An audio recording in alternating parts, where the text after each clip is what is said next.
welcome to my Stamina 1 PvP build for the Lost Death DLC, but also for the future one. I forgot the name. It's still viable there. I checked the changes on PTS. So let's just go into character screen. I am Orc. I like Orc. It gives a nice damage boost. With the weapon damage, you get some stam, some HP. The movement speed while running also helps a lot, since we are using one of the new mythics that applies a snare to you when it procs, so some movement speed on top is nice. Also, when we deal damage every 4 seconds, we get a small heal, so in general, Orc is really nice. I have 24 points in health and 40 into stamina. We are using the Shadow Monsters, and we have stage 3 Vampire, and here's one of the changes.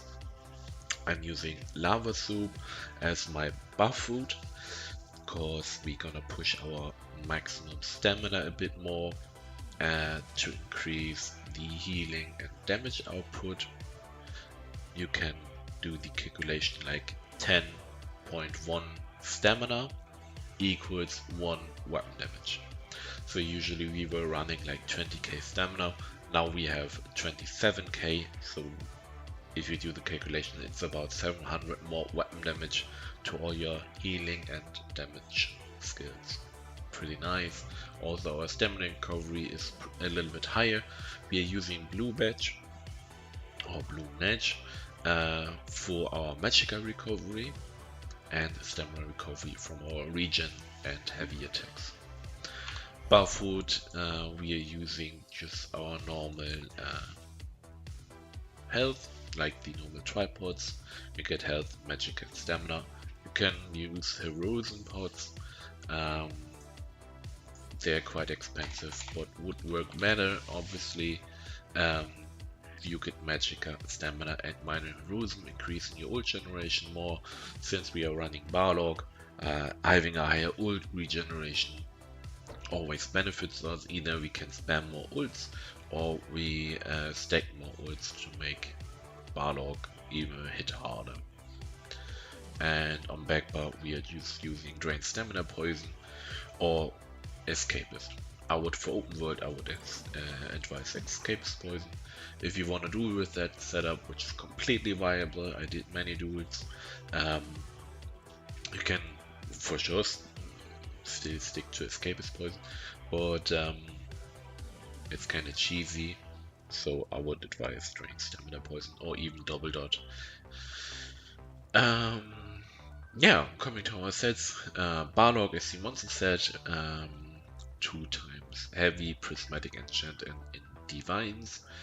We are using Shadow Monsters, and you get the most benefit from the Shadow Monsters by running Divines. And since on backbar we are obviously running Rallying Cry, we don't need any impen parts. Then we have the usual one-piece trainee, the reinforced heavy chest with the prismatic enchant. On backbar we are running Rallying Cry, 1 sturdy shield, defending sword, powered is also fine, max stamina enchant on the shield, 2 times jewelry in infuse with weapon damage, and the light sash in divines, also prismatic enchant. Front bar we are running Student's Favor. Students in general is a really nice set. I did testing with Clever Alchemist front bar with Orders Rest to put more on crit damage, even Ethan Thief front bar, and everything equals around 10% damage increase. Like Clever is 10%, Ethan Thief is 10%, even though running Ethan Thief in Sea Serpent Coil is not really efficient, because the major, I think it's Berserk, right? Major Berserk and the 10% from Ethan Thief, they don't work well together, right? How damage calculation in Ether works, so in the end we will maybe get a 7 or 8% damage increase from Ethan Thief instead of the 10%. but still good stamina sustain from Essence if you want to give that one a try, but I prefer Students. It's high uptime and the penetration is mega. We are running Battle Axe because on Warden we already have shit tons of penetration, and having the additional 12% crit damage is really nice since we try to focus crit. And also next patch they changed the passive, which gives penetration per animal companion skills on your bow. You don't get the penetration anymore, you get additional crit damage. And yeah, going for crit is really good lately. Also helps with your burst, like you can for sure build full stats, but if you don't crit and you don't invest in heavy into crit, you're gonna have a hard time killing people. So pushing your crit damage is a really viable option. Yeah, the sharpened battle axe. Then we have medium braces in divines with the prismatic enchant, heavy divine legs and heavy shoes. Everything prismatic and everything divines except the chest. Then our mythic is the Sea Serpent's Coil. We get 40% damage reduction while we are at full HP, but the moment we get damage, we get the snare of 40%, but we get major courage, increasing our weapon and spell damage by 430, and major berserk, increasing our damage done by 10%. So that's one of the strongest mythic at the moment. Hard carry on your damage. And yeah, that's about the armor sets. Coming to our skills, we start with the front bar. Dizzy Swing as usual. I just prefer this as a spammer, but also it synergizes really well with students, of course, and our CP exploiter. Then we have Executioner for when people drop low. Usually I start executing at like 30%, 20%. Then we have Deep Fissure for our delayed burst and the major and minor breach. Bird of Prey, minor berserk, major expedition when we use it, and also we gain immunity to snares and immobilization for 4 seconds. Then we have Leeching Mines, nice healing over time. Also we apply minor lifesteal to enemies and can proc the passive, where it is, Nature's Gift, when we apply it to someone else. It doesn't proc on us, but Nature's Gift proc on other people, and still nice additional sustain. The ultimate is Stormbreaker of Smiting, just good AoE burst, and syncs well with the delayed burst from Deep Fissure. Usually you go Dizzy Swing into off balance stun from your medium attack, while you timed it right with Deep Fissure, and then you do the Dawnbreaker, so everything kinda hits at the same time. Backbar, we are running Blue Betty for our Magicka sustain, also our source of major brutality and sorcery, and it removes one negative effect from you every 5 seconds. Lotus Blossom for the major prophecy and savagery, for the just in general higher crit chance, and every light attack heals, and also every heavy attack heals it. Then Polar Wind. The Polar Wind obviously scales with maximum health, and we don't have much. We have like 30k, but still, when we get our minor toughness, it's still a 10k tooltip plus the healing over time.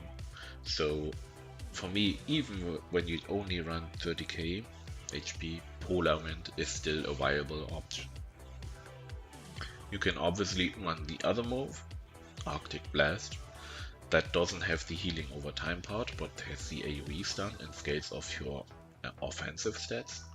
But I still prefer Polar Wind here. The healing difference is not much higher from Arctic, but Polar Wind has the healing over time, which just allows you to stay offensive more when you have 2 healing over time sticking, which is Vigor and Polar Wind. Then Vigor, one of the healing over times we have now, that's mainly our main heal that we want to keep up most of the time, and also we gain minor resolve, increasing our armor by 3k. Then we have Ice Fortress, our armor buff, and we also get minor protection. Now we have Northern Storm on our back bar. It's one of the our second offensive skill, but you can also replace it with either trees, or you go with the spell wall here. Northern Storm really is a nice offensive AoE dot, which also gives you major protection while you're being offensive. Also, everyone who stands, every ally who is in the storm gets major protection. You can also move it frontbar and use instead of Dawnbreaker and still have a defensive ult back, but that's up to you, right? However you prefer it. Then champion points, really quick. Green ones are just Gifted Rider, Warmount, Sleep's Blessing, and Rationer. Then we have Ironclad for the 6% damage mitigation, Focus Mending to increase our healing by 10%. We have Exploiter, the moment someone is off balance, we get 10% increased damage against them, synergizing really well with also Students, which gives us the 5k or more than 5k penetration when we damage someone who's off balance. And then we have Fighting Finesse, increasing our critical damage by 8%.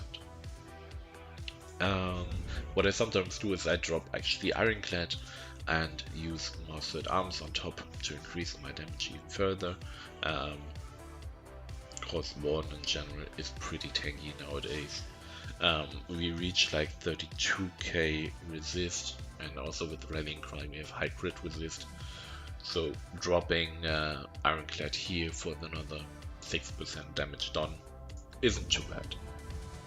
Red ones, Pain's Refuge, Sustained by Suffering, Survival Instincts, and Relentlessness. That's about the build. So far, Warden obviously has been really buffed and it's super strong. So I'm happy finally that class is really viable even in duels. So yeah, have fun with that build and see you in the next video.